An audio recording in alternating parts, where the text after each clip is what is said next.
If you watched any of my past videos that I've made over the last month or so, going back to at least a month ago, then you'll see here on the channel I've been talking about infinite consciousness and all that. And well, basically, I kind of use the same universal words that we all use to try to describe infinite consciousness or the infinite universe, but it's hard to describe because you really can't describe infinity. You can't measure it, you can't describe it, you can't put human meaning behind it. It transcends all human concepts, whether it's mathematical or geological or, you know, brainy ideas or, ideas from studying or whatever concept that we come up with as a human. Okay, it is beyond, it transcends 100% whatever concept that we can come up with. However, there are a few terms that we can use that come very close to describing infinity. Close, but not quite. but so what I've realized in my time of meditating, going within, trying to understand infinite consciousness, trying to understand spirituality, my soul, all that. I really have come to the realization through my own merits and, of course, the conclusions of others, but I've done my own spiritual work. I didn't just sit and listen to other people and base it off of what they experienced. I have had my own personal spiritual experiences that nobody can take from me, that I understand to be my own truth, and I can share that truth. But yeah, it's my truth.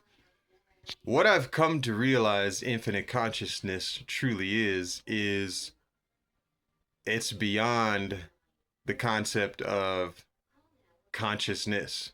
It's beyond the concept of oneness. We talk about infinite consciousness being one, the infinite oneness of all that exists. And while that is true to a degree, at the same time, the all that is or infinite consciousness transcends oneness.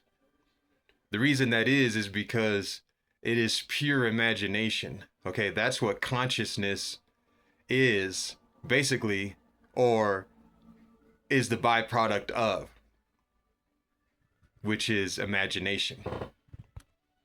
So, imagination is the byproduct of consciousness.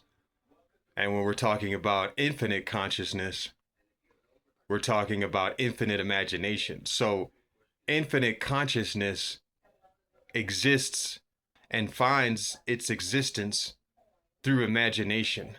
It imagines itself into scenarios and as people and as places and as things, but yet it is infinite and it can do it through infinite dimensions, but it's doing it through imagination. So its imagination is what is actually infinite, and it is conscious.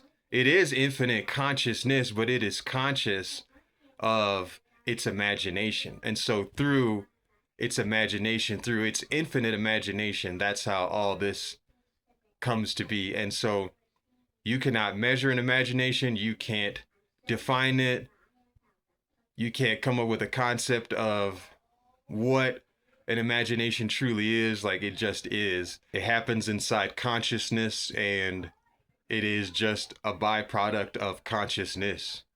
So the all infinite living mind of existence itself exists through its own imagination, and therefore what it truly is, the true nature of infinite consciousness, is infinite imagination. And there is no concept for that. All that exists and all that is truly is right here, right now, inside this void of consciousness. And that can't be defined. It is far beyond and transcends all human conceptions, no matter what.